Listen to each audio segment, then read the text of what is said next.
Punjab police ने ATC जजेस की सिक्योरिटी के लिए 11 नई गाड़ियां खरीदने का फैसला कर लिया है। IG ने वजीर आला पंजाब को गाड़ियां खरीदने के लिए 23,86,45,000 की समरी भिजवा दी है। मजीद जानेंगे डॉन न्यूज़ के नुमाइंदे राना बिलाल हमारे साथ मौजूद हैं।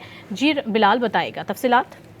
पंजाब पुलिस ने ATC जजेस के लिए 11 नई गाड़ियां खरीदने का फैसला किया है और इसी सिलसिले में IG पंजाब डॉक्टर उस्मान अनवर ने वज़ीर आला पंजाब को गाड़ियां खरीदने के लिए 23,86,45,000 की एक समरी जो है वो भिजवाई है, जिसमें ये कहा गया है कि DIG police security division Lahore judiciary के सिक्योरिटी के फोकल पर्सन है और मुल्क में अदालती सिस्टम को सिक्योरिटी थ्रेट भी है। इस मरासले में यह भी कहा गया है कि सिक्योरिटी थ्रेट से मुतल्लिक मरासला जो है वो समरी के साथ अटैच किया गया है और ATC जजेस की सिक्योरिटी के लिए 11 नई गाड़ियां खरीदनी है, जिसके लिए 14,18,00,000 की जो है वो रकम दरकार है, जबकि एक गाड़ी की कीमत 1,28,95,000 रुपए है और गाड़ियों को बुलेट प्रूफ कराने के लिए भी 9,68,00,000 रुपए की जो है वो रकम दरकार है और नई गाड़ियां खरीदने के लिए सप्लीमेंट्री ग्रांट जो है वो फराहम की गई। ये बाकायदा तौर पर एक समरी जो है वो IG पंजाब ने वजीर आला पंजाब को भिजवा दी है, जिसमें ATC के जजेस के लिए 11 नई गाड़ियां खरीदने और उनको